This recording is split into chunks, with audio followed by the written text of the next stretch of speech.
तेरा नाम लिया। ओ मेरे खुदा, ओ मेरे खुदा, मैंने सदा तेरा नाम लिया। ओ मेरे खुदा, ओ मेरे खुदा, मैंने सदा तेरा नाम लिया। ओ मेरे खुदा, ओ मेरे खुदा, मैंने सदा तेरा नाम लिया। मैंने जो भी चाहा तूने मुझको दिया। मैंने जो भी चाहा तूने मुझको दिया। मैंने जो भी मांगा तूने मुझको दिया। मैंने जो भी मांगा तूने मुझको दिया। ओ मेरे खुदा, ओ मेरे खुदा, मैंने सदा तेरा नाम लिया। ओ मेरे खुदा, ओ मेरे खुदा, मैंने सदा तेरा नाम लिया। मैंने जो भी चाहा तूने मुझको दिया। मैंने जो भी चाहा तूने मुझको दिया। मैंने जो भी मांगा तूने मुझको दिया।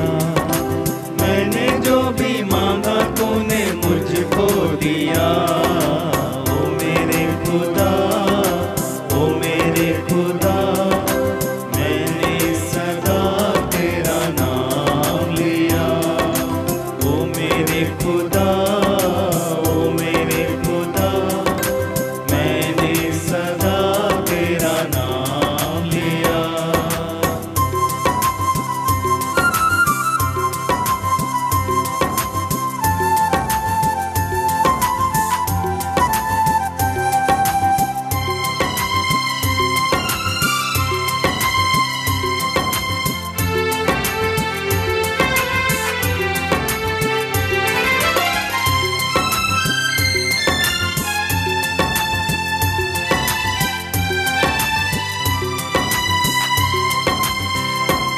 ना ये आसमां मांगा हमने और ना ज़मीं मांगी हमने। ना ये आसमां मांगा हमने और ना ज़मीं मांगी हमने। ना चांद सितारे मांगे थे और ना ज़मीं मांगी हमने। बिना मांगे ही तूने सब कुछ दिया। बिना मांगे ही तूने सब कुछ दिया। ओ मेरे खुदा, ओ मेरे खुदा, मैंने सदा तेरा नाम लिया। ओ मेरे खुदा, ओ मेरे खुदा, मैंने सदा तेरा नाम लिया। मैंने जो भी चाहा तूने मुझको दिया। मैंने जो भी चाहा तूने मुझको दिया। मैंने जो भी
हम दीनों पर तेरी महिमा गाने,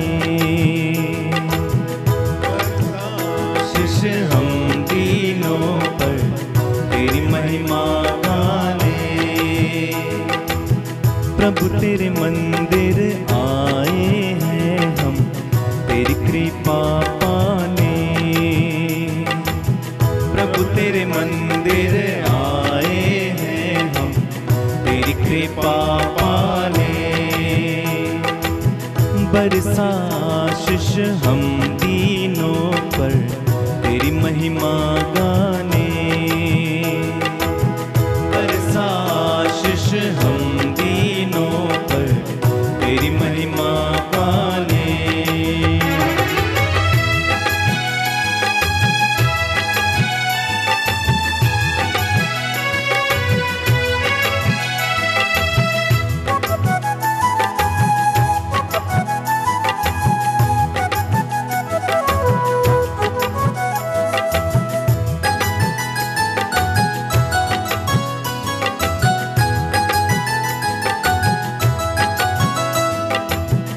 अनजाने हम इस दुनिया में, ले चल प्रभु तेरे ही राहों में।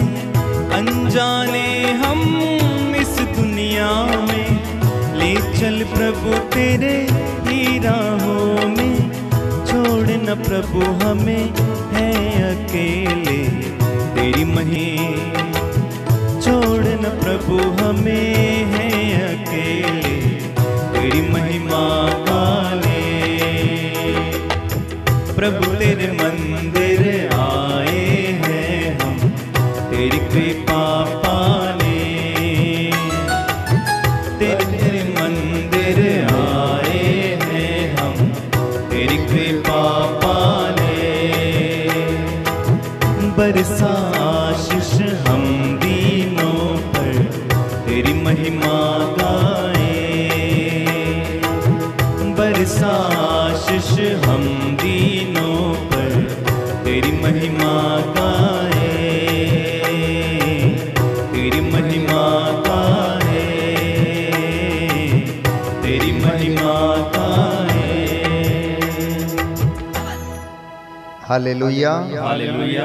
यीशु की स्तुति हो, यीशु की स्तुति हो, यीशु को धन्यवाद, यीशु को धन्यवाद, यीशु की आराधना हो, यीशु की आराधना हो, यीशु की महिमा हो, यीशु की महिमा हो, यीशु को धन्यवाद, यीशु को धन्यवाद। हे प्रभु यीशु, हे प्रभु यीशु, मैं आपको धन्यवाद देता हूँ, मैं आपको धन्यवाद देता हूँ, आपकी आराधना करता हूँ, आपकी आराधना करता हूँ, आपकी महिमा गाता हूँ, आपकी महिमा गाता हूँ। हे पिता परमेश्वर, हे पिता परमेश्वर, मैं आपको धन्यवाद देता हूँ, मैं आपको धन्यवाद देता हूँ, आपकी स्तुति करता हूँ, आपकी स्तुति करता हूँ, आपको धन्यवाद देता हूँ, आपको धन्यवाद देता हूँ। हे पवित्र आत्मा, हे पवित्र आत्मा, आपकी प्रेरणा के लिए, आपकी प्रेरणा के मैं लिए आपको धन्यवाद देता हूँ, मैं आपको धन्यवाद देता हूँ। हे पिता परमेश्वर, हे पिता परमेश्वर, आपका वचन कहता है, आपका वचन कहता है, यशाया नबी का ग्रंथ, यशाया नबी का ग्रंथ, अध्याय 43, अध्याय 43, पद संख्या 4, पद संख्या 4, तुम मेरी दृष्टि में मूल्यवान हो, तुम मेरी दृष्टि में मूल्यवान और हो महत्व रखते हो, और महत्व रखते हो। मैं तुम्हें प्यार करता हूँ, मैं तुम्हें प्यार करता हूँ। Hallelujah, hallelujah. हे पिता ईश्वर, हे पिता ईश्वर, यशाया नबी का ग्रंथ, यशाया नबी का अध्याय ग्रंथ, 49, अध्याय 49, पद संख्या 15, पद संख्या 15, आपने कहा, आपने कहा, क्या स्त्री अपना दूध मुआ बच्चा भुला सकती है? क्या स्त्री अपना दूध मुहा बच्चा भुला सकती है? क्या वह अपनी गोद के पुत्र पर तरस ना खाएगी? क्या वह अपने गोद के पुत्र पर तरस ना खाएगी? यदि वह भुला भी दे, यदि वह भुला भी दे, तो भी मैं तुम्हें कभी नहीं भुलाऊंगा। कभी नहीं भुलाऊंगा। हालेलुया, हालेलुया, हालेलुया। हालेलुया। होशिया का ग्रंथ, होशिया का ग्रंथ, अध्याय 11, अध्याय 11, पद संख्या 1, पद संख्या 1, हे पिता परमेश्वर, हे पिता परमेश्वर, आपने कहा, आपने कहा, इज़राइल जब बालक था इस्राएल जब बालक तो था, मैं उसे प्यार करता था, तो मैं उससे प्यार करता था, और मैंने मिस्र देश से और मैंने मिस्र देश से अपने पुत्र को बुलाया। अपने पुत्र को बुलाया। हालेलुया, हालेलुया, हालेलुया, हालेलुया, हालेलुया। हालेलुया। यीशु की स्तुति हो, यीशु की स्तुति हे हो। प्रभु यीशु। हे प्रभु यीशु, आपने मेरे लिए आपने मेरे अपने लिए शरीर पर अपने शरीर पर 40 कोड़े खाए, 40 कोड़े खाए, क्रूस का बोझ उठाया, क्रूस का बोझ उठाया, मेरे पापों का बोझ उठाया। मेरे पापों का बोझ मैं उठाया। आपको धन्यवाद देता हूँ, मैं आपको धन्यवाद देता हूँ। हे प्रभु यीशु। हे प्रभु यीशु, आपके प्यार के लिए, आपके प्यार के आपके लिए, बलिदान के लिए, आपके बलिदान के लिए, आज के वचन के द्वारा, आज के वचन के द्वारा मेरे जीवन में, मेरे जीवन में शांति आ जाए। शांति आ जाए। आपका वादा है, आपका वादा है। यिर्मयाह नबी का ग्रंथ, यिर्मयाह नबी का ग्रंथ अध्याय 31, अध्याय 31, पद संख्या 3, पद संख्या 3। मैं अनंत काल से, मैं अनंत काल से तुमको प्यार करता आ रहा हूँ, तुमको प्यार करता आ रहा हूँ। इसलिए मेरी कृपा दृष्टि, इसलिए मेरी कृपा दृष्टि निरंतर तुम पर बनी रही। निरंतर तुम पर बनी रहे। हालेलुया, हालेलुया, हालेलुया। हालेलुया। इसलिए प्यारे भाइयों और बहनों, आनंद मनाना उचित है, क्योंकि इज़राइल जब छोटा था तो ईश्वर ने उसे बुलाया, पुत्र कहकर उसे पुकारा। जब मैं और आप माता के गर्भ में थे तब से उसने मुझे और आपको चुना, और सारे नबी इस विषय में, प्रभु के प्यार के विषय में हमें बताते हैं। यिर्मयाह लिखता अध्याय 31 पद संख्या 3 में कि प्रभु कहता है, मैं अनंत काल से तुमको प्रेम करता आ रहा हूँ, मेरी कृपा दृष्टि अनंत काल से तुम्हारे ऊपर बनी हुई है। क्या आप विश्वास करते हैं? क्या आप विश्वास करते हैं? या यूं ही मिस्सा बलिदान में भाग लेने चले आए? अगर हम किसी चीज में भाग लेने के लिए जाएं, मिस्सा बलिदान सुनने के लिए, वचन सुनने के लिए, तो इस बात को अपने जहन में लेकर जाएं, इस बात को अपने मन में बिठाकर वेदी के सामने बैठें कि हम उस प्रभु की उपस्थिति में हैं जो अनंत काल से हमें प्रेम करता आ रहा है, जिसकी कृपा दृष्टि आपके परिवार पर, आपकी बच्ची पर, आपके बच्चे पर निरंतर बनी रहती है। क्योंकि प्रभु कहता है, तुम मेरी दृष्टि में मूल्यवान हो। तुम चाहे काले हो या गोरे हो, चाहे अमीर हो या गरीब हो, चाहे तुम मंद बुद्धि हो या फिर बहुत ज्यादा तुम बुद्धिमान हो, तुम कैसे भी हो, मैं तुम्हें प्यार करता हूं। क्योंकि मैंने हर एक को अपनी हथेली पर गढ़ा है। ये प्रभु का प्यार है जो हमें वेदी की ओर आकर्षित करता है। ये प्रभु का वचन है जो हमें हिम्मत और सांत्वना देता है। इसलिए सारा संसार प्राप्त ना करके परमेश्वर के वचन को हासिल करना, परमेश्वर के वचन को हासिल करना, परमेश्वर के वचन को दिल में जगा देना, ये मेरा और आज का आपका उद्देश्य होना चाहिए। हम प्रार्थना कर रहे हैं। देवगमित जो कि सूरत से है, उनके दोस्त का नेफ्यू गंभीर रूप से बीमार था। उन्होंने ऑनलाइन आराधना में भाग लेकर उस बच्चे के लिए प्रार्थना किया और अब वो बच्चा ठीक हो गया है। आमेन, आमेन, हालेलुया, हालेलुया। हे प्रभु यीशु, हे प्रभु यीशु, आपके महान चिन्ह और चमत्कार के लिए, आपके महान चिन्ह और चमत्कार मैं के लिए आपको धन्यवाद देता मैं हूँ। आपको धन्यवाद देता हूँ। हालेलुया, हालेलुया, हालेलुया, हालेलुया। साथ ही साथ ये मिस्सा बलिदान हम अर्पित करते हैं अपने धर्माध्यक्ष के अच्छे स्वास्थ्य के लिए, फादर डेरिक के अच्छे स्वास्थ्य के लिए हम मिस्सा बलिदान अर्पित करते हैं। फादर जॉन बॉस्को के अच्छे स्वास्थ्य के लिए, फादर विवियन फर्नांडिस के अच्छे स्वास्थ्य के लिए, ब्रदर संतोष के अच्छे स्वास्थ्य के लिए, फादर हेनरी के अच्छे स्वास्थ्य के लिए हम मिस्सा बलिदान अर्पित करते हैं। हम धन्यवाद देते हैं फादर रॉयल के लिए, फादर उदय के लिए। प्रभु ने उन्हें स्वास्थ्य प्रदान किया है। प्रभु का आत्मा उनकी अगुवाई करे और वे प्रभु में आनंद पाएं और प्रभु की महिमा कर सकें। प्रभु उन तमाम लोगों को जो बीमार हैं, हमारी टीम के सदस्य धर्म बहनें जो बुखार से पीड़ित हैं, प्रभु उन पर भी अपनी कृपा बरसाए। मिस्सा बलिदान अर्पित करते हैं एके मिंज की आत्मा की शांति के लिए। श्रीमती मेरी और उनका परिवार नागपुर से मिस्सा बलिदान अर्पित करता है। लोरनावाज और नीलेश फुर्तादो के अच्छे स्वास्थ्य के लिए हम मिस्सा बलिदान अर्पित करते हुए उनके विशेष मतलबों के लिए प्रार्थना करते हैं। शशि लकरा के विशेष मतलबों के लिए हम प्रार्थना करते हैं। श्रीमती सुभाषिनी के लिए धन्यवाद का मिस्सा बलिदान अर्पित करते हैं, जो निरंतर आराधना में भाग लेती हैं। ये बुजुर्ग महिला प्रभु के वचन को सुनती, उन्होंने सारी टीम के लिए अपनी शुभकामनाएं भेजी हैं। धन्यवाद का मिस्सा बलिदान अर्पित करते हैं अंशुल रॉबिन्सन की ओर से। प्रभु ने उन्हें संतान का वरदान दिया है और उनके घर में प्रभु ने उन्हें जो खुशियां दी हैं उसके लिए वे अपनी पत्नी के साथ मिलकर धन्यवाद देते हैं। लूसिया फिलिप्स अपने परिवार में सुख शांति के लिए एवं नशे से छुटकारे के लिए अपने पति के लिए मिस्सा बलिदान अर्पित करती हैं। रजनी एक्का की आत्मा की शांति के लिए प्रार्थना करते हैं। एनी, एलिना, फ्रांसिस और मेरी की आत्मा शांति के लिए मिस्सा बलिदान अर्पित करते हैं। एकता का आज जन्म दिवस है, धन्यवाद का मिस्सा बलिदान अर्पित करते हैं। फिलिप, लिबान मिंज और समीर को नशे से छुटकारा मिले, मिस्सा बलिदान अर्पित करते हैं। सुतापा मंडल के विशेष मतलबों के लिए मिस्सा बलिदान अर्पित करते हैं। ओलिवर एवं गोल्डा डिसिल्वा जो बुखार से पीड़ित हैं, उनके लिए मिस्सा बलिदान अर्पित करते हैं। जिनका नाम छूट गया है किसी कारणवश या मुझे याद नहीं रहा, उनके लिए भी हम मिस्सा बलिदान अर्पित करते हैं। दिल्ली गुड़गांव से जिसने भी मिस्सा बलिदान अर्पित करने का निवेदन किया है, प्रभु आपको और आपके परिवार को शांति और चंगाई प्रदान करे।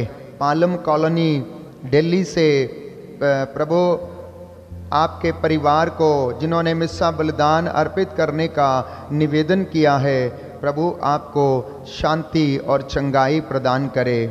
और विशेष तौर पर डैनियल गोम्स के परिवार को हम प्रभु को समर्पित करते हैं कि प्रभु आपके परिवार में जैसा आपने विश्वास किया है वैसा आशीष प्रदान करे।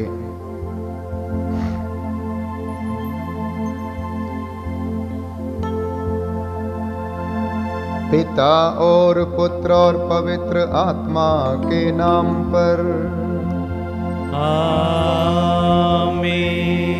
हमारे प्रभु यीशु क्रिस्त की कृपा, ईश्वर का प्रेम तथा पवित्र आत्मा का सहचर्य आप सबों को प्राप्त हो और आपके आत्मा के साथ भी।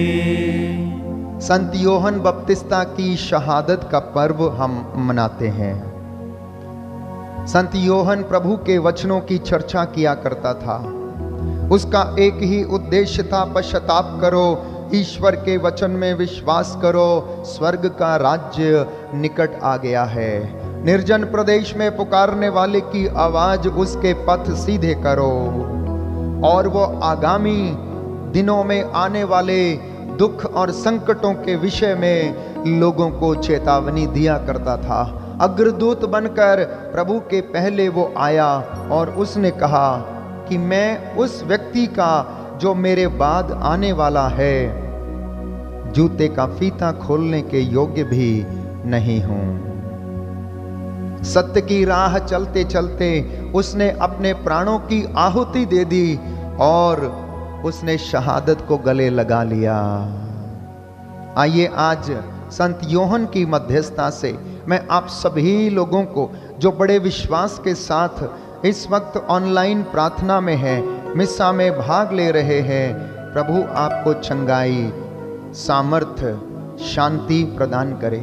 सत्य को स्वीकार करने की शक्ति आप सभी लोगों को प्रदान करें।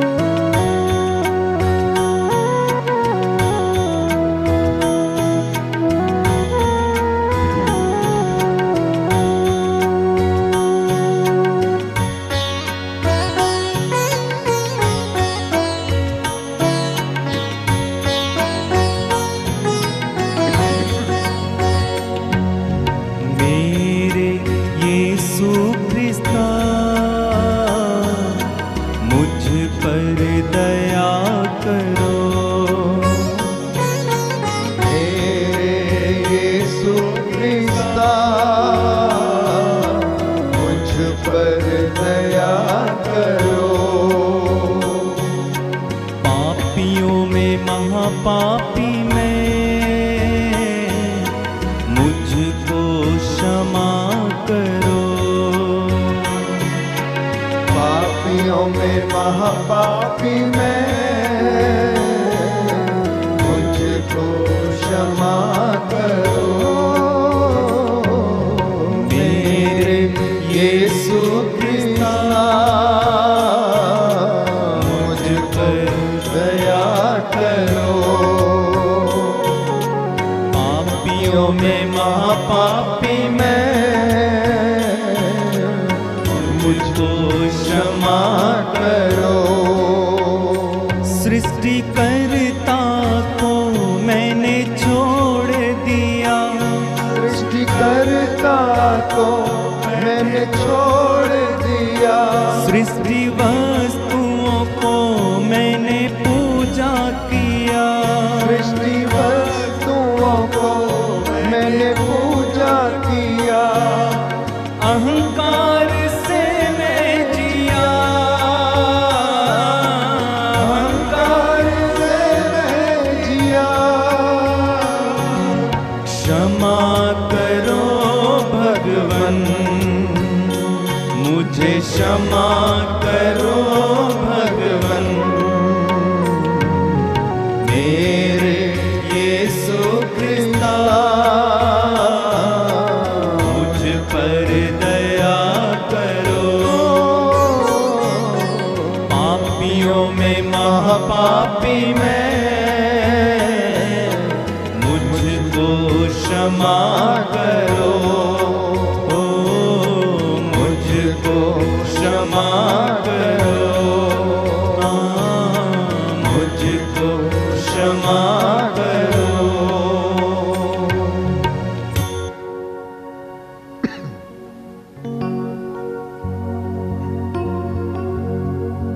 हम प्रार्थना करें। हे सर्वशक्तिमान ईश्वर, संत योहन बपतिस्ता तेरे पुत्र के जन्म और मरण दोनों के अग्रदूत बने।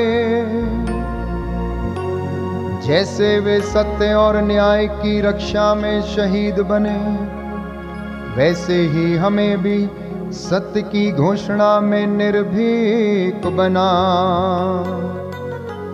ऐसी कृपा कर हमारे प्रभु तेरे पुत्र यीशु क्रिस्त के द्वारा, जो ईश्वर होकर तेरे तथा पवित्र आत्मा के साथ युगानुयुग जीते और राज्य करते हैं। आमीन।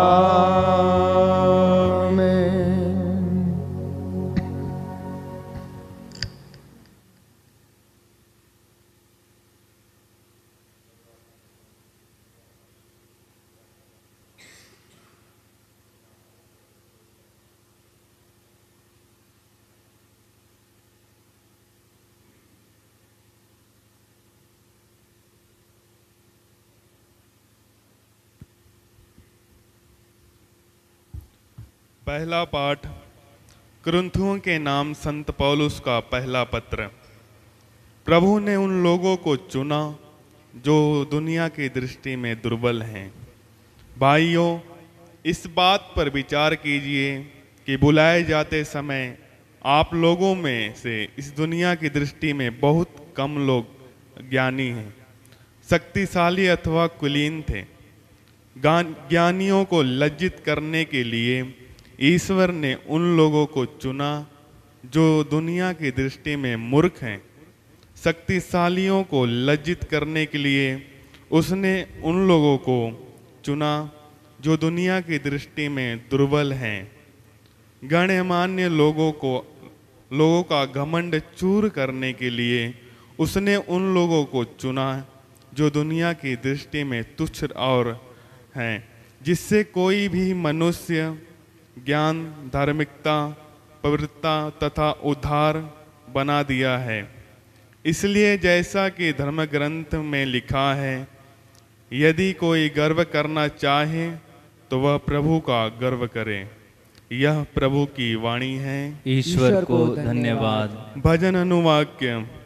धन्य है वे लोग जिन्हें प्रभु ने अपनी प्रजा बना लिया है। धन्य है वे लोग जिन्हें प्रभु ने अपनी प्रजा बना लिया है। धन्य है वे लोग जिनका ईश्वर प्रभु है, जिन्हें प्रभु ने अपनी प्रजा बना लिया है। प्रभु आकाश के ऊपर से दृष्टि डालता सभी मनुष्यों को देखता रहता है। अनुवाक्य। धन्य है वे लोग जिन्हें प्रभु ने अपनी प्रजा बना लिया है। प्रभु की कृपा दृष्टि अपने भक्तों पर बनी रहती है, उन पर जो उसके प्रेम से यह आशा करते हैं कि वह उन्हें मृत्यु से बचाएगा और अकाल के समय उनका पोषण करेगा। अनुवाक्य। धन्य है वे लोग जिन्हें प्रभु ने अपनी प्रजा बना लिया है। हम प्रभु की राह देखते हैं, वही हमारा उद्धारक और रक्षक है। हम उसकी सेवा करते हैं, करते हुए आनंदित हैं और उसके पवित्र नाम पर भरोसा रखते हैं। अनुवाक्य। धन्य है वे लोग जिन्हें प्रभु ने अपनी प्रजा बना लिया है। जय घोष। हालेलुया। प्रभु कहते हैं, मैं तुम लोगों को एक नई आज्ञा देता हूँ, तुम एक दूसरे को प्यार करो। हालेलुया।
प्रभु आप लोगों के साथ हो और आपकी आत्मा के साथ भी। संत मार्कुस के अनुसार पवित्र सुसमाचार।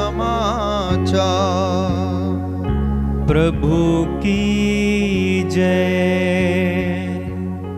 हेरोद ने अपने भाई फिलिप की पत्नी हेरोदियस के कारण योहन को गिरफ्तार किया और बंदी गृह में रखा था, क्योंकि हेरोद ने हेरोदियस से विवाह किया था और योहन ने हेरोद से कहा था, अपने भाई की पत्नी को रखना आपके लिए उचित नहीं।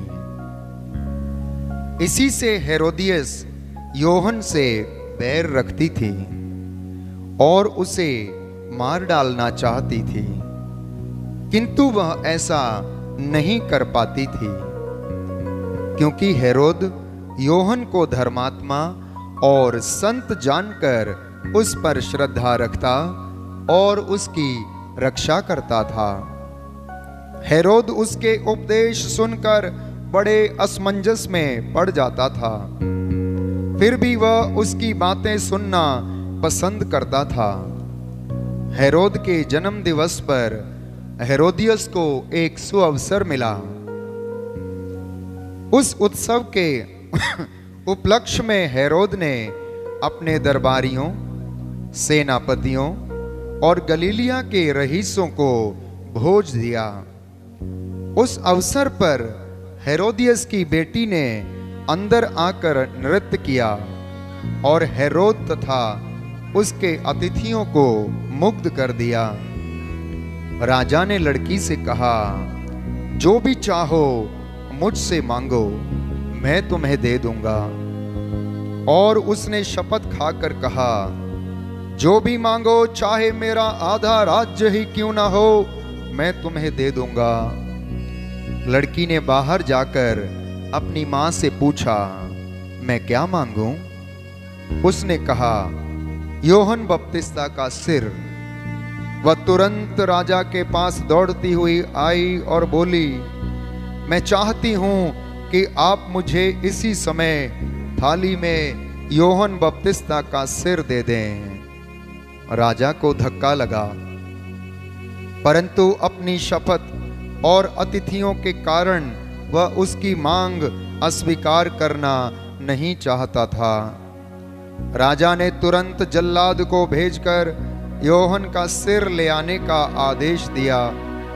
जल्लाद ने जाकर बंदी गृह में उसका सिर काट डाला और उसे थाली में रखकर लड़की को दे दिया।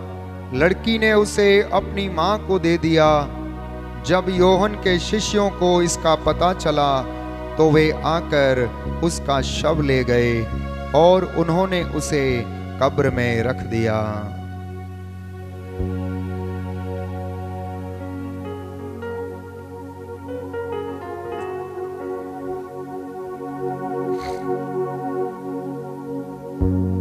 यह प्रभु का सुसमाचार है। क्रिस्त की जय।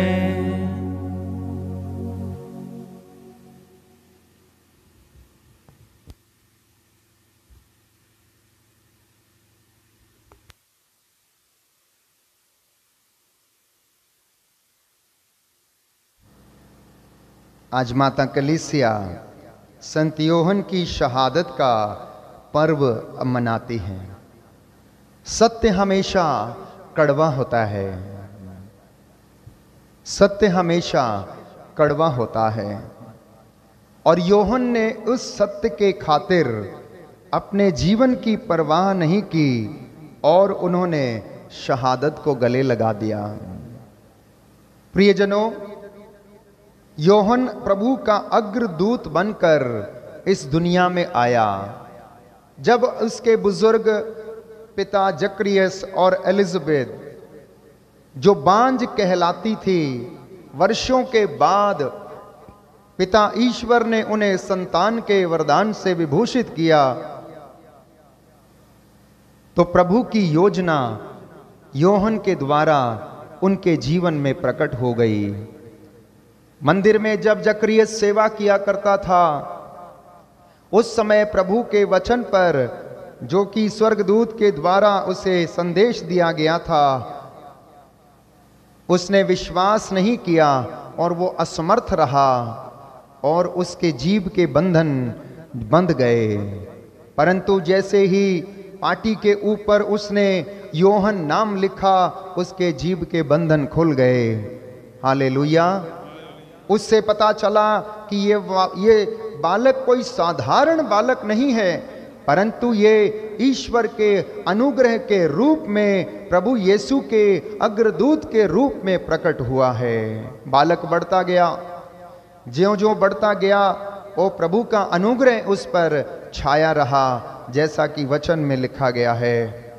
और जब वो बड़ा हुआ तो उसके भोजन, टिड्डियों का भोजन, मधु खाकर वो अपना जीवन व्यतीत करता था। मरुभूमि में जाता था और लोगों से यही कहता था, निर्जन प्रदेश में पुकारने वाले की आवाज, प्रभु का मार्ग सीधा करो। यशायाह नबी के ग्रंथ से अध्याय 40 पद संख्या 3 से वचन लिए गए हैं कि उसके पथ सीधे करो, उसके मार्ग सीधे करो। मेरे बाद जो आने वाला है, मैं उसके जूते का फीता खोलने के योग्य भी नहीं हूं। जब वो वचन सुनाता था, जब लोगों को कहते थे ये पागल हो गया है, क्योंकि उसके कपड़े टाट ओढ़ा करता था, ऊंट के रोए का कपड़ा पहना करता था और वो पूरा गलियों में घूमता रहता था और लोगों को पश्चाताप का संदेश सुनाया करता था। अनेक लोग ये सोचते थे ये मंदबुद्धि है, ये पागल व्यक्ति है, क्योंकि उसकी भाषा ही ऐसी थी। ए सांप के बच्चों, ए करैत के बच्चों, आगामी दुख से किसने तुम्हें आगाह कर दिया जिससे कि तुम उसके विषय में जान पाओ। यदि तुम पश्चाताप नहीं करोगे तो सब के सब नष्ट हो जाओगे। मैं समझता हूँ ऐसी तमाम बातों को और वचनों को वो लगातार लोगों के बीच में जा जाकर सुनाया करता था। वो यूहन्ना एक आवाज थी प्यारे भाइयों और बहनों। यीशु मसीह के आने से पहले वो उसकी आवाज थी। रास्ते टेढ़े जो थे उनको सीधे करने का मतलब ये था कि लोग अपने पुराने जीवन को छोड़कर नए जीवन में आए और प्रभु के वचन पर विश्वास करें, नबियों के द्वारा लिखे गए संदेशों के ऊपर विश्वास करें और अपने जीवन में प्रभु की आशीष को वो ग्रहण करें।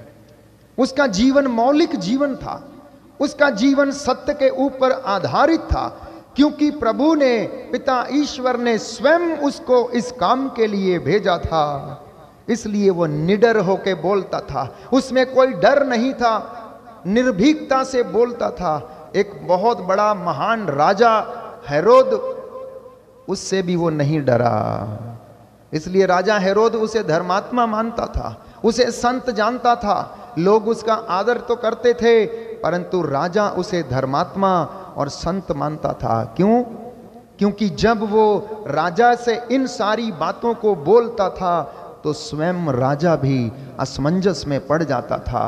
राजा भी अपने मन ही मन ये सोचता था कि वो गलत कर रहा है, लेकिन वो उसे स्वीकार करना नहीं चाहता था, वो सत्य को स्वीकार करना नहीं चाहता था। यही गलती पिलातुस भी कर बैठा जब उसने सत्य को जानने के लिए अस्वीकार कर दिया। प्यारे भाइयों और बहनों, यीशु उनके सामने खड़ा था और उन्होंने कहा सत्य क्या है। यीशु उनके सामने खड़ा था लेकिन वो पहचान नहीं पाया और जाकर उसने अपना हाथ धो लिया और अपना पल्ला छुड़ा लिया। प्यारे भाई, प्यारी बहन, वचन आज हमें बताता है कि आप और मैं भी सत्य को जाने। आज यूहन्ना हमारे बीच में नहीं है, परंतु यूहन्ना के वचन इस बाइबल में है। यीशु परम प्रसाद के रूप में हमारे जीवन में है, अनंत जीवन रोटी के रूप में। मैंने कल आपको बताया ये वचन जो यीशु मसीह का जीवंत, सशक्त, आत्मा से भरा हुआ, जीवन देने वाला, जीवन को बदलने वाला शब्द है। आज मुझे और आपको पढ़ना है। उन दिनों में लोगों के पास शायद ये वचन नहीं होंगे, यीशु मसीह के वचन, यीशु के आने के पहले। लेकिन जब यीशु मसीह आया और उसने हमको ये तमाम अपने वचनों के द्वारा हमारा जीवन परिवर्तित किया। राजा भी जानता था कि वो गलती कर रहा है, लेकिन सत्य को उसने स्वीकार नहीं किया। और एक दिन यूं हुआ कि यूहन्ना ने राजा से कह डाला कि राजा, आपको अपने भाई की पत्नी हेरोदियस को अपने साथ रखने की इजाजत नहीं है। आप ये गलत कर रहे हैं, आपके लिए ये उचित नहीं है। लेकिन हेरोदियस इससे ईर्ष्या करने लगी, वो जलन करने लगी, क्योंकि वो राजा के साथ रहना चाहती थी। उसकी ईर्ष्या का ठिकाना नहीं रहा, उसकी जलन का ठिकाना नहीं रहा और उसने उसका सिर कलम करवा दिया। ईर्ष्या हड्डियों का क्षय है प्यारे भाइयों और बहनों, हड्डियों का कैंसर है ईर्ष्या। अगर किसी के मन में ये घर कर गई तो ये जब तक या तो स्वयं की जान ले लेगी या दूसरे की जान ले लेती है। इसीलिए हम बाइबल में पढ़ते हैं ईर्ष्या और जलन हड्डियों का क्षय है, हड्डियों का कैंसर है। सब चीजों से बच सकता है कोई इंसान, लेकिन ईर्ष्या से कौन बचा है, कौन बच सकता है। हालेलुया, हालेलुया। यीशु की स्तुति हो, यीशु को धन्यवाद, यीशु को धन्यवाद। आपको मालूम है यूहन्ना बपतिस्ता राजा का मित्र था,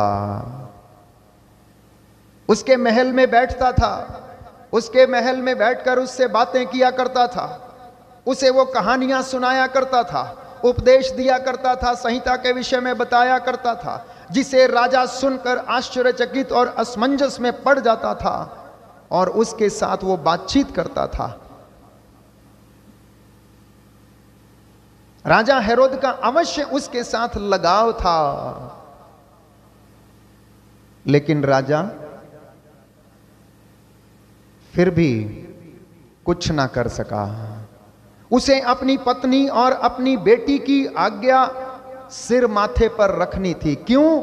क्योंकि उसने अपनी ही शान और शौकत के लिए, अपने वचन के लिए, अपने वचन से मुकरना राजाओं की शोहरत के खिलाफ था, इसलिए उनकी इज्जत के खिलाफ था, इसलिए उसने जो बेटी ने मांगा था उसे दे दिया। क्या ऐसा कभी हुआ है कि किसी के उपहार के बदले में किसी की जान ली गई हो? क्रिस्त में मेरे प्यारे भाइयों और बहनों, यदि यूहन्ना बपतिस्ता चाहता तो वो झूठ बोलकर राजा का मंत्री बनकर बैठ सकता था। यदि यूहन्ना बपतिस्ता चाहता तो बहुत सारा धन इकट्ठा करके राजा हेरोद उसके लिए एक बड़ा महल बना सकता था। यदि यूहन्ना बपतिस्ता चाहता तो दरबारियों में से एक व्यक्ति की गिनती राजा के राजमहल में यूहन्ना की भी हो सकती थी।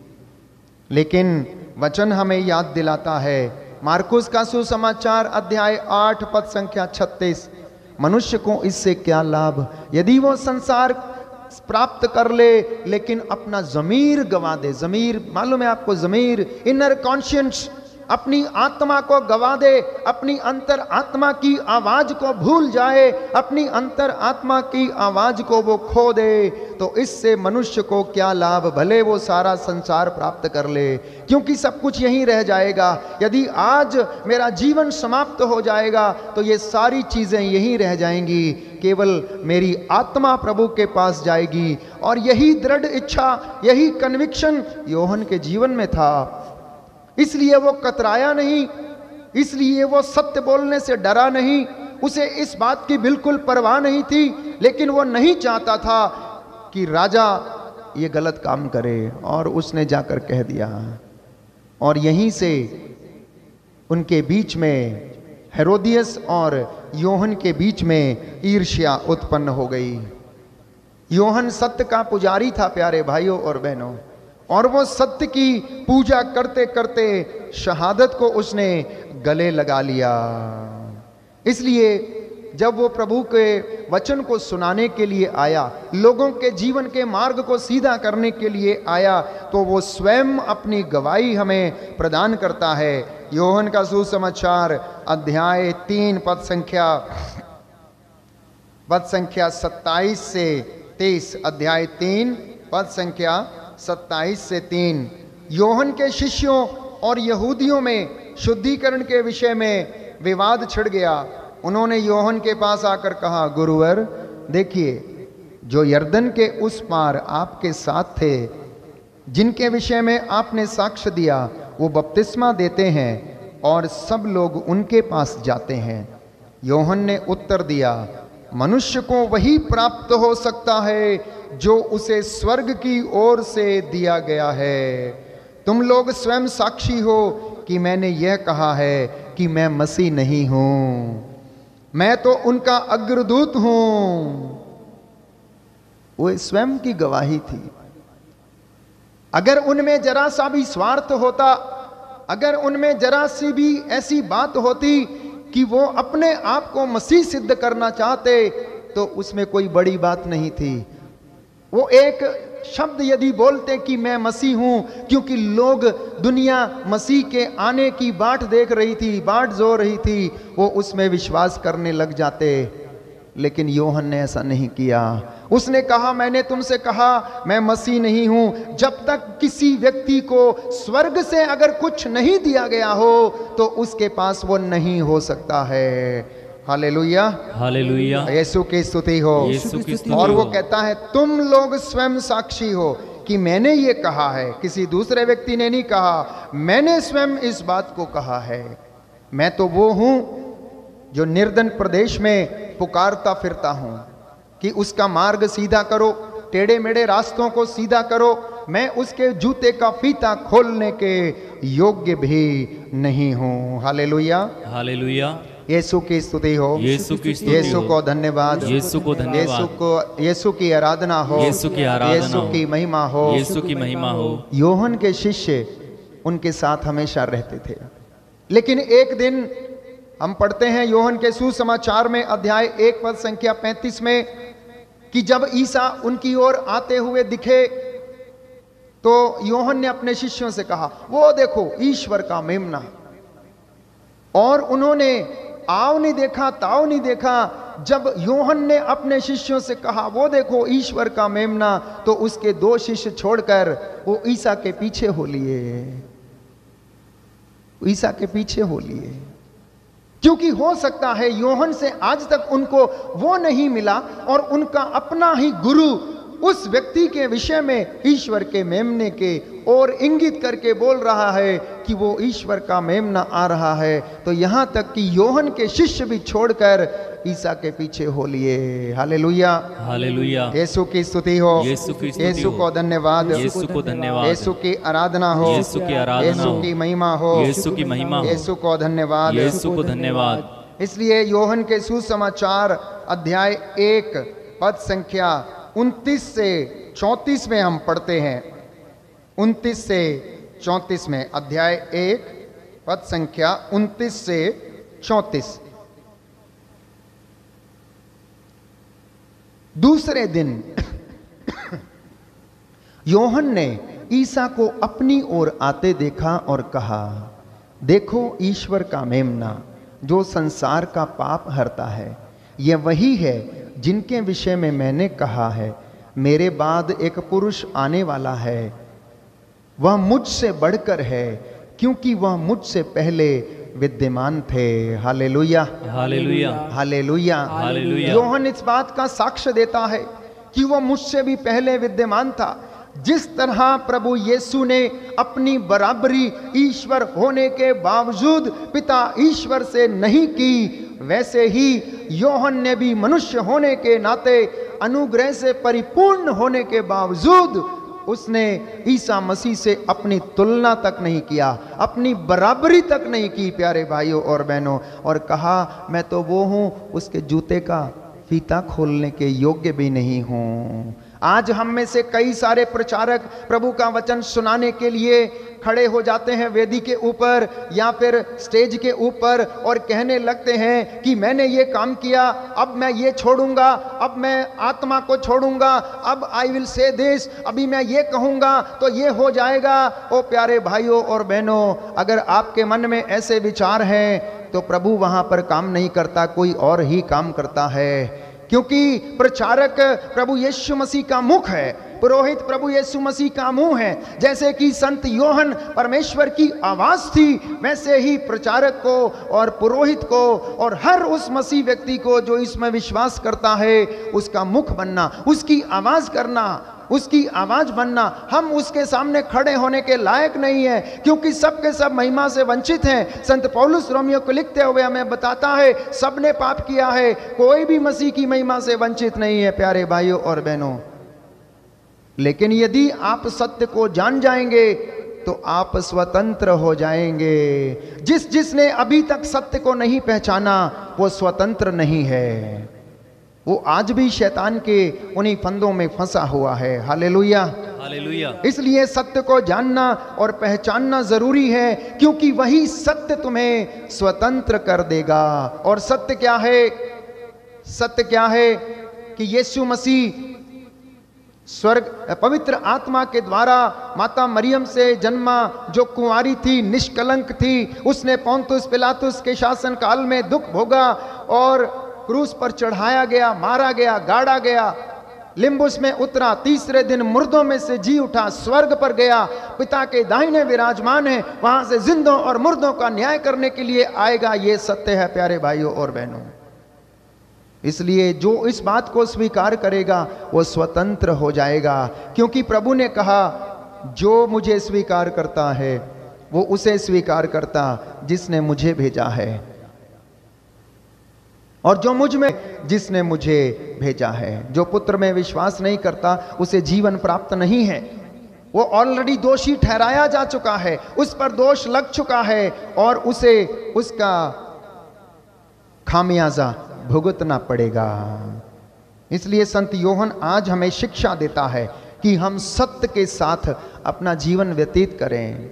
झूठ बोलकर सारा संसार प्राप्त कर लेना तो कोई भी कर लेगा, लेकिन सत्य बोलकर अपनी आत्मा को प्राप्त कर लेना ये किसी किसी के बस की बात है प्यारे भाइयों और बहनों। और वो बातें संतों के जीवन में और वो बातें योहन के जीवन में थी। इसलिए माता कलीसिया हमें सिखाती है कि हम सत्य के साथ, मसीहों को विशेष रूप से सत्य के साथ जीवन को व्यतीत करना है।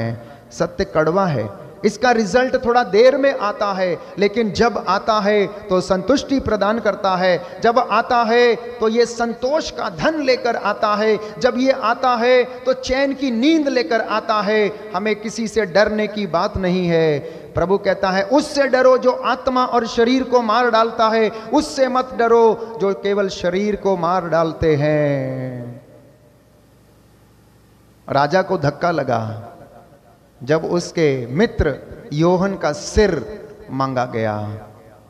उसे गिरफ्तार करके उन्होंने बंदी गृह में रखा था। जल्लादों ने जाकर उसका सिर काट डाला और लाकर थाली में उसकी माँ को दे दिया, बेटी को दे दिया, और बेटी ने जाकर माँ को दे दिया। प्यारे भाइयों और बहनों, आपके और मेरे जीवन में भी कई बार ऐसे मौके आते हैं कि आपने बदले की भावना के कारण बहुत सारे लोगों का विनाश कर दिया होगा। इसलिए प्रभु से क्षमा मांगने का दिन है आज। आप में से भी कई लोगों ने ऐसे विचार मन में लाए होंगे शायद कि जब तक मैं उसका सिर कलम ना कर दूं, जब तक मैं उसको नष्ट ना कर दूं, जब तक मैं उसको सिखा ना दूं, तब तक मैं चुप नहीं बैठूंगा। प्रभु कहता है आज तुम अपने शब्द वापस लो और तेरी पीड़ा का अंत हो जाएगा। हालेलुया, हालेलुया। यीशु की स्तुति हो, यीशु की स्तुति यीशु हो, को धन्यवाद, यीशु को धन्यवाद, यीशु की आराधना हो, यीशु की आराधना यीशु की हो, महिमा हो, यीशु की महिमा यीशु हो, को धन्यवाद, यीशु को धन्यवाद। क्योंकि प्रभु कहता प्रतिशोध लेना तेरा काम नहीं है, प्रतिशोध लेना मेरा अधिकार है। प्रभु कहता है मेरा अधिकार है प्रतिशोध लेना, उसका बदला मैं लूंगा, तुझे कोई अधिकार नहीं है। इसलिए आज से पहले अगर किसी भाई या बहन ने हेरोदियस के जैसे ईर्ष्या किया है, किसी महात्मा का दिल दुखाया है, किसी अभिषिक्त व्यक्ति का दिल दुखाया है, तो आपको अपने शब्दों का खामियाजा भुगतना पड़ेगा। हर निकम्मी बात का आपको हिसाब देना पड़ेगा। इसलिए प्रभु कहता शब्द वापस लेना, क्योंकि प्रतिशोध मैं लूंगा, प्रतिशोध लेना मेरा अधिकार है। धर्मात्मा पर हाथ मत डालना। पिलातुस की पत्नी कहती रही, मैं तुमसे कहती हूं रात में मैंने स्वप्न में देखा है, यह धर्मात्मा निर्दोष है, इसके ऊपर तुम हाथ मत डालना। मुझे रात को बहुत ही भयानक और डरावना सपना आया है। लेकिन पिलातुस की बुद्धि मारी गई थी, उसने सत्य को जानना स्वीकार नहीं किया। वैसे ही हेरोद ने भी सत्य को स्वीकार नहीं किया। प्यारे भाई बहन, संत योहन हमारे लिए आज एक बड़ा आदर्श व्यक्ति है। सत्य की भाषा बोलने के लिए वो हमारे लिए एक बहुत आदर्श और महान उदाहरण हमारे सामने रखता है। आइए हम प्रभु से प्रार्थना करें कि वो हमें शक्ति प्रदान करे कि पूरे विश्वास के साथ हम भी सत्य का सामना करें।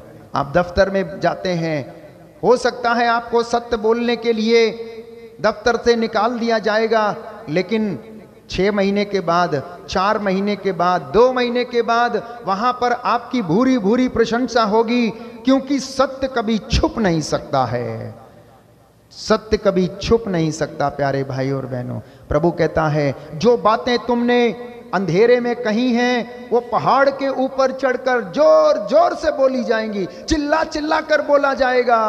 ऐसा मत सोचना कि अंधेरी कोठरी में तुमने जो किया है वो दिन के प्रकाश में नहीं लाया जाएगा, अवश्य लाया जाएगा। आज नहीं तो कल लाया जाएगा।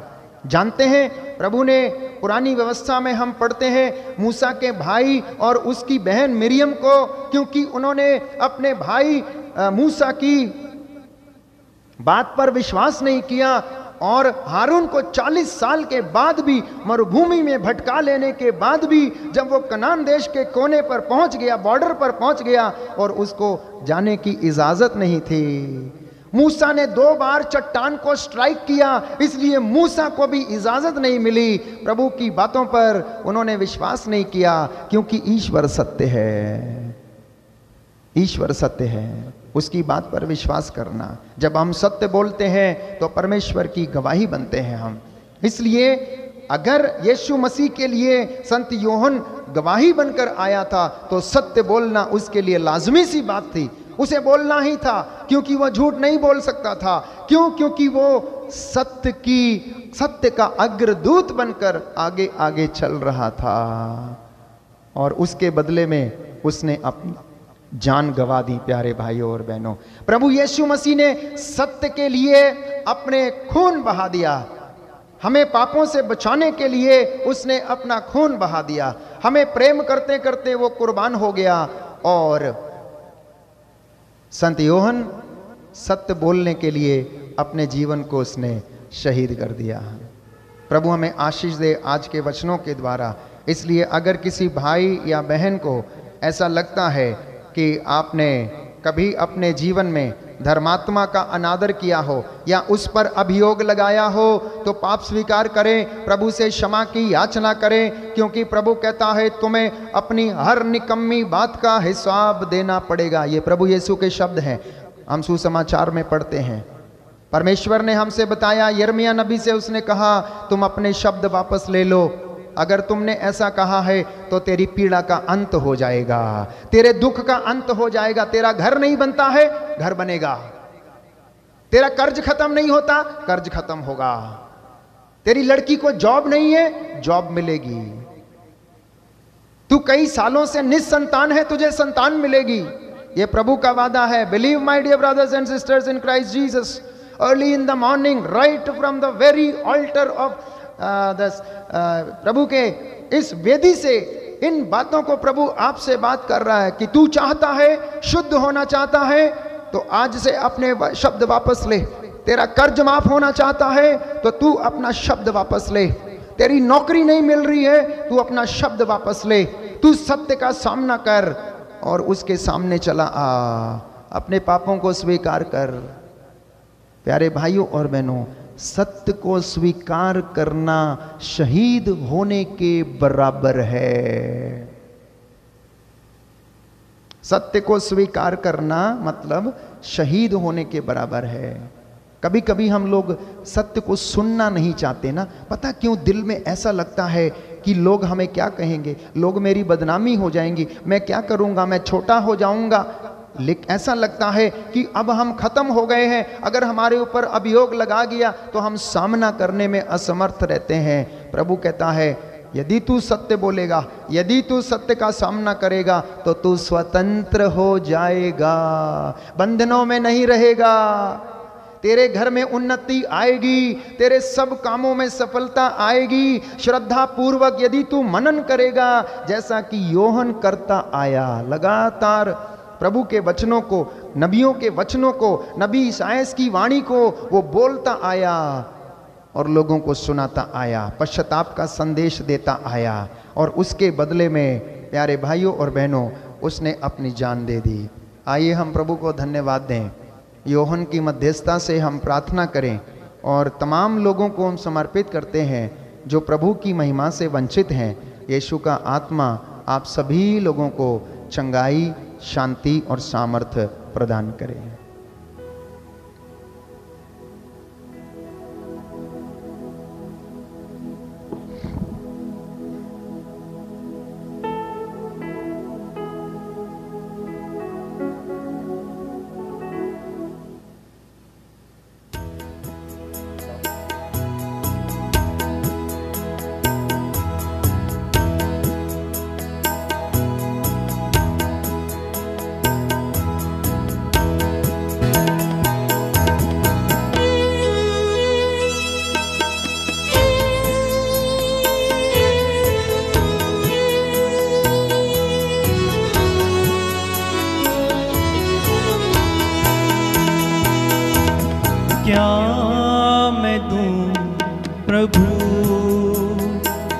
तुझे क्या मैं चढ़ाऊं,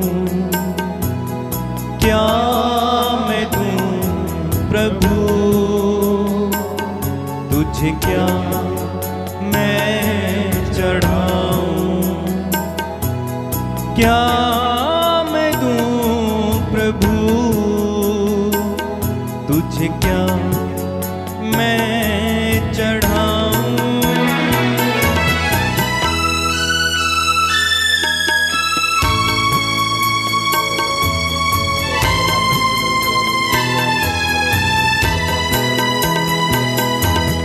लाया हूँ इस पापी दिल को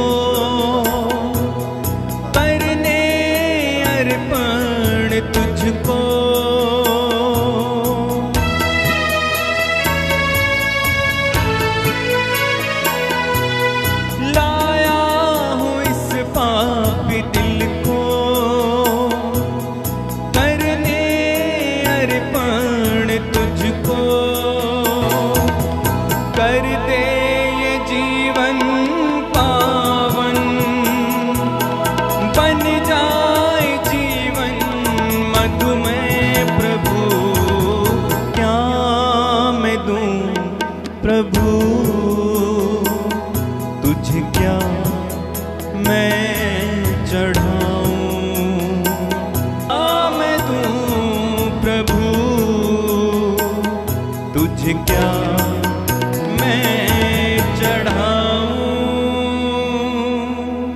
हम विशेष रूप से प्रार्थना करते हैं हमारे कॉन्वेंट की सुपीरियर सिस्टर डोरिन के लिए, सिस्टर मैरी के लिए, सिस्टर जिसी के लिए, उनके अच्छे स्वास्थ्य के लिए। प्रभु उन्हें चंगाई प्रदान करे ताकि वह पुनः हमारे साथ उपस्थित होकर मिस्सा बलिदान में और आराधना में भाग ले सकें। भाइयों और बहनों, प्रार्थना कीजिए कि सर्वशक्तिमान पिता ईश्वर मेरा और आप लोगों का यह बलिदान ग्रहण करे। प्रभु अपने नाम की स्तुति तथा महिमा के लिए और हमारी तथा समस्त पवित्र कलीसिया के लाभ के लिए आप मेरे हाथों से यह बलिदान ग्रहण करे।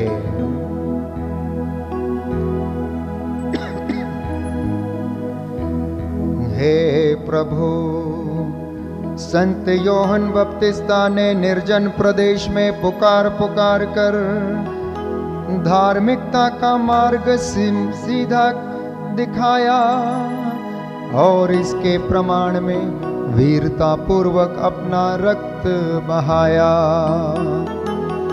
इस भेंट के फलस्वरूप संत योहन के समान हम भी इस मार्ग पर चल सकें, ऐसी कृपा कर हमारे प्रभु क्रिस्त के द्वारा।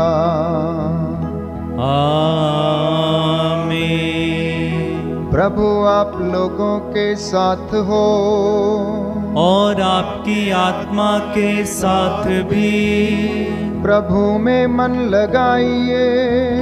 हम प्रभु में मन लगाए हुए हैं। हम अपने प्रभु ईश्वर को धन्यवाद दें, यह उचित और आवश्यक है। हे पूज्य पिता, ये परम उचित है, हमारा कर्तव्य तथा कल्याण है कि हम सदा और सर्वत्र अपने प्रभु क्रिस्त के द्वारा तुझे धन्यवाद दें।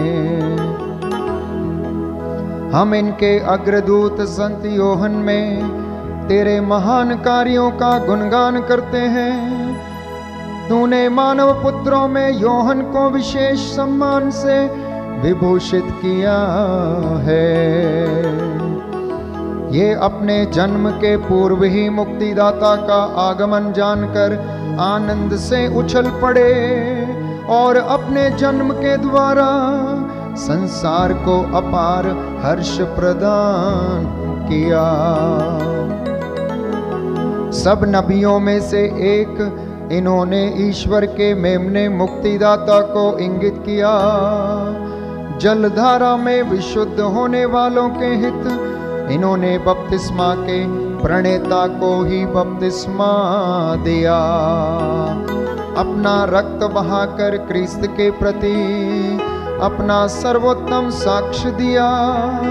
इसलिए हम स्वर्गदूतों से मिलकर इस पृथ्वी पर तेरे प्रताप की महिमा गाते हुए निरंतर एक स्वर से कहते हैं, पवित्र पवित्र पवित्र प्रभु विश्वमंडल के परमेश्वर, स्वर्ग और पृथ्वी तेरी महिमा से परिपूर्ण है। स्वर्ग में प्रभु की जय। धन्य है वे जो प्रभु के नाम पर आते हैं, स्वर्ग में प्रभु की जय।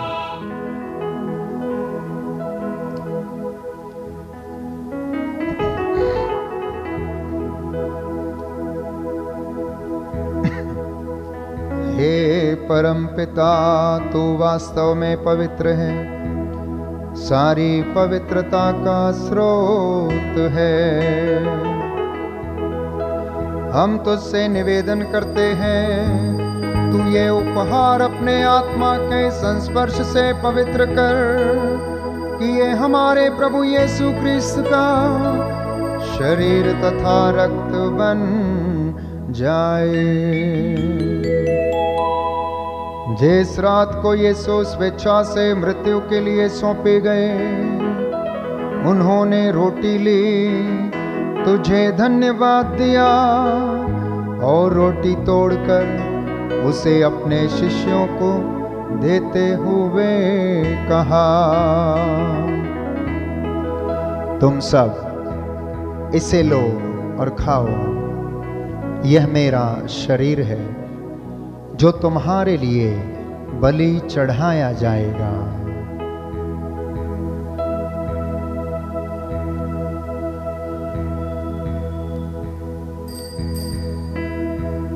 आबा पिता,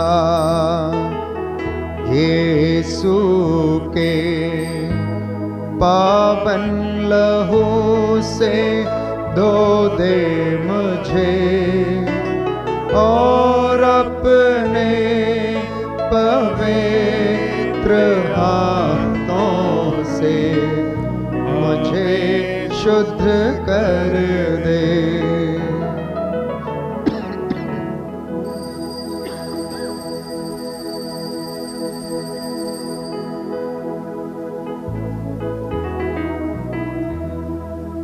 इसी भांति भोजन के बाद उन्होंने कटोरा लिया, तुझे धन्यवाद दिया और उसे अपने शिष्यों को देते हुए कहा, तुम सब इसे लो और पियो, यह मेरे रक्त का कटोरा है, नवीन और अनंत व्यवस्थान का रक्त, जो तुम्हारे और बहुतों के पापों की क्षमा के लिए बहाया जाएगा। तुम मेरी स्मृति में यह किया करो।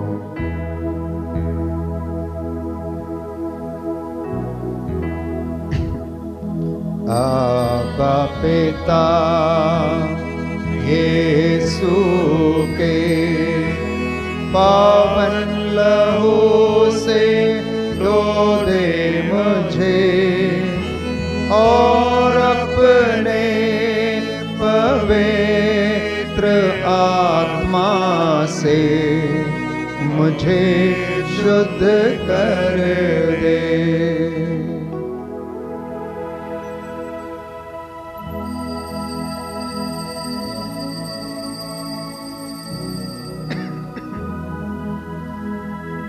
यह है हमारे विश्वास का हमें अमर बनाया और पुनर्जीवित होकर हमें जीवन दान दिया। इसे हम उनके पुनरागमन तक घोषित करते रहेंगे। हे परमपिता, यह आज्ञा मानकर हम अपने प्रभु की मृत्यु और पुनरुत्थान की स्मृति में तुझे जीवन की रोटी और मुक्ति का कटोरा चढ़ाते हैं। हम तुझे धन्यवाद देते हैं कि तूने हमें अपने सम्मुख उपस्थित होने और अपनी सेवा करने का सौभाग्य प्रदान किया है। हमारा नम्र निवेदन है कि हम सब जो क्रिस्त का शरीर तथा रक्त ग्रहण करते हैं, पवित्र आत्मा के द्वारा एकता के सूत्र में बंधे रहें। प्रभु और हमारे संत पिता फ्रांसिस, हमारे धर्माध्यक्ष इग्नेशियस, सभी याजकों के साथ विश्व भर में फैली अपनी कलीसिया की सुधि ले तथा इसे प्रेम में सिद्ध बना दे। हे प्रभु, हमारे उन भाई बहनों की भी सुधि ले जो पुनरुत्थान की आशा में परलोक सिधार चुके हैं। उन्हें और सभी मृतकों को अपने पुण्य दर्शन का सौभाग्य प्रदान कर हम सब पर दया दृष्टि सहभागी बने। ईश्वर की माता धन्य कुमारी मरियम, प्रेरित गण और के दोनों हाथों को वेदी की ओर उठाएं। विश्वास के साथ, पूरी भक्ति के साथ इस महाप्रार्थना में मन ही मन भाग लेवें। हे सर्वशक्तिमान पिता ईश्वर, पवित्र आत्मा के साथ तुझे समादर तथा महिमा युगानुयुग मिलती रहती है। आमीन, आमीन, आमीन।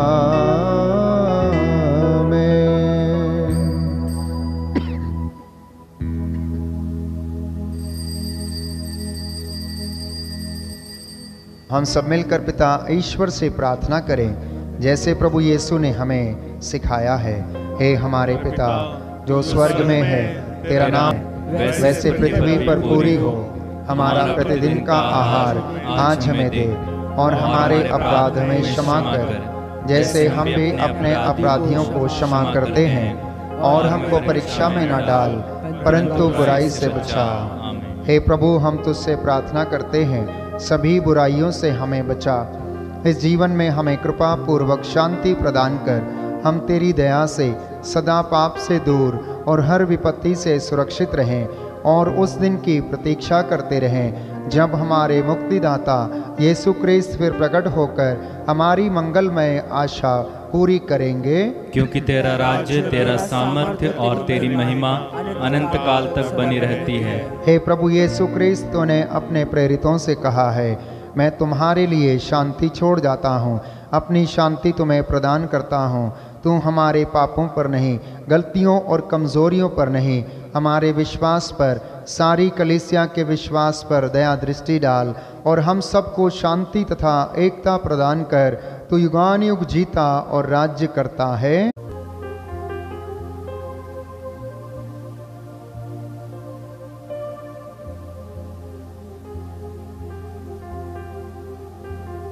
देखिए प्रभु यीशु क्रिस्त ईश्वर का मेमना जो संसार के पाप हर लेता है। धन्य है हम सब जिन्हें प्रभु ने अपने इस पवित्र भोज में बुलाया है।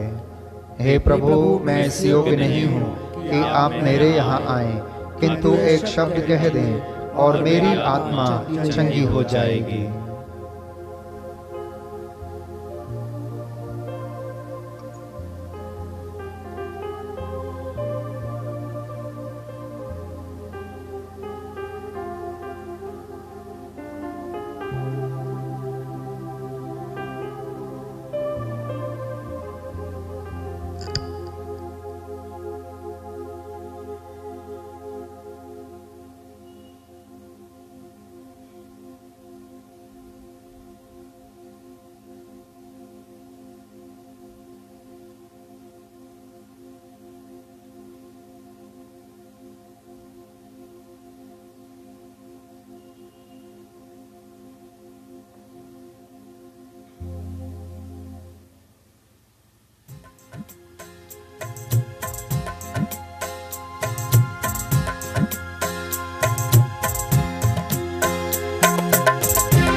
अनंत प्रेम की सीमा नहीं, इस प्रेम की, प्रभु प्रेम की, अनंत प्रेम की तौल नहीं, इस प्रेम की, प्रभु प्रेम की, अनंत प्रेम की तौल नहीं, इस प्रेम की, प्रभु प्रेम की, अनंत प्रेम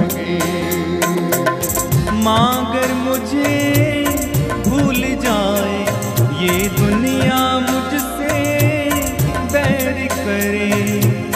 माँ अगर मुझे भूल जाए, ये दुनिया मुझसे बैर करे, छोड़ता नहीं साथ वो मेरा प्रेमी दाता मेरे।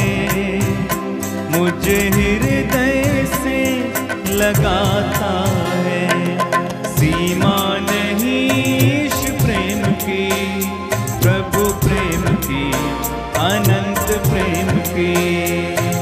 सीमा नहीं इस प्रेम की, प्रभु प्रेम की, अनंत प्रेम की।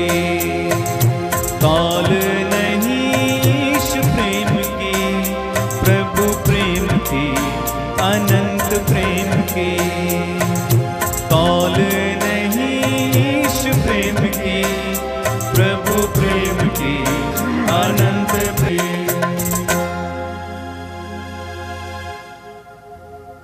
प्रभु को धन्यवाद देते हैं हम उनके वचन के लिए, संत यूहन्ना बपतिस्ता के पर्व के लिए। संत यूहन्ना हमारे लिए मध्यस्थता करें, जिससे कि हम सत्य को जानें, सत्य को स्वीकार करें, और उस सत्य के द्वारा मैं और आप, मेरा और आपका परिवार, मेरे और आपके माता पिता स्वतंत्र हो जाएं।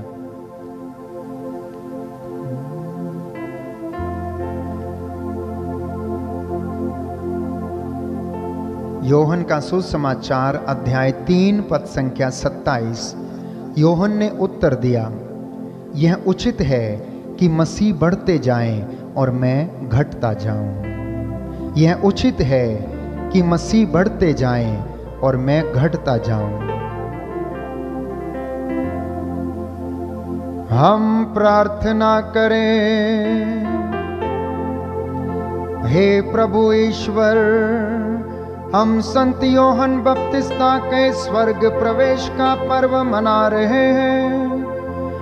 हमें यह वर दे कि जो मुक्ति प्रद संस्कार हमने ग्रहण किया है, इसमें उपस्थित क्रिस्त का हम आदर करें और इनके वरदानों में आनंद मनाए। वह युगानुयुग जीते और राज्य करते हैं। आमीन। प्रभु आप लोगों के साथ हो और आपके आत्मा के साथ भी। सर्वशक्तिमान ईश्वर पिता और पुत्र और पवित्र आत्मा आप लोगों को आशीर्वाद प्रदान करे। आमीन। आप लोग विदा लें, प्रभु के प्रेम और सेवा में जीवन बिताएं। ईश्वर को धन्यवाद। सबको जय यीशु की। जय सुखी। आज का दिन शुभ हो, प्रभु आपको आशीष दे। मेरी आप लोगों से एक गुजारिश है कि मिस्सा बलिदान का निवेदन आज शाम 5 बजे से पहले आप भेजने का कष्ट करें। व्हाट्सएप में जो निवेदन आप भेजते हैं उसमें स्पष्ट रूप से नाम और निवेदन जो आप अर्पित करना चाहते हैं वो जरूर लिखें और संक्षिप्त भाषा में लिखें। आपको मालूम है कि व्हाट्सएप में इतने व्हाट्सएप आते हैं, इतने फ़ोन्स आते हैं कि हम उसमें देखते देखते थक जाते हैं, हम पढ़ नहीं पाते हैं सारे निवेदन। तो जब भी आप अपना निवेदन मिस्सा बलिदान के लिए भेजते हैं, शाम को 5 बजे से पहले भेज दीजिए। कई लोग रात को 10:30 बजे निवेदन भेजते हैं, सुबह 6:30 बजे भेजते हैं। तो कृपया आप मुझसे उम्मीद ना करें कि मिस्सा बलिदान अर्पित किया जाएगा, क्योंकि रात को हम आराधना के बाद देर से सोने जाते हैं, सुबह जल्दी उठना है, तो उसके बाद व्हाट्सएप चेक करना संभव नहीं है। मेरी आपसे दरख्वास्त है कि आप इस बात पर विशेष रूप से ध्यान दें, अन्यथा जिन्होंने आज निवेदन भेजा है वो एक दिन छोड़कर उनके लिए मिस्सा बलिदान अर्पित किया जाएगा। आप इसके लिए बुरा ना मानें।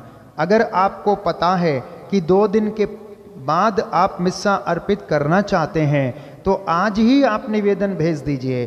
कई लोग रात को 12 बजे, 1 बजे, सुबह 4:30 बजे, 5 बजे, उस समय मिस्सा की तैयारी का समय होता है, फ्रेश होने का टाइम होता है, वचन पढ़ने का, वचन तैयार करने का समय हो। आप अपने मिस्सा के निवेदन व्हाट्सएप में आप शाम को 5 बजे से पहले नाम के साथ और संक्षिप्त रूप में अपना निवेदन आप भेजने का कष्ट करें, आपकी अति कृपा होगी। दूसरी बात, जब आप मुझसे फ़ोन पर बात करते हैं तो मुंह जुबानी आप मुझसे ये ना कहें फादर कल की मिस्सा अर्पित कर। मैं बोलता हूँ हाँ हम कर लेंगे, लेकिन चूंकि बहुत फ़ोन्स आते हैं तो हम भूल जाते हैं। मेरा भी छोटा सा दिमाग है, ज़्यादा बड़ा दिमाग नहीं है, 500 ग्राम का ही भेजा है उसमें, तो इसलिए मुझे भी लिमिट है, हमें याद नहीं रहता है कि इतने लोगों के निवेदन और प्रार्थना को याद करना। इसलिए जैसे ही निवेदन आता है हम तुरंत लिखने की कोशिश करते हैं। और पूरा दिन मैं आपको बताऊं, निवेदन नोट करने में और फ़ोन सुनने में ही हमारा जाता है। हमें इसमें आनंद आता है, प्रभु हमें आशीष दे रहा है, लेकिन दुख होता है जब हम भूल जाते हैं या निवेदन किसी का नहीं पढ़ा गया है। हमारी कोशिश है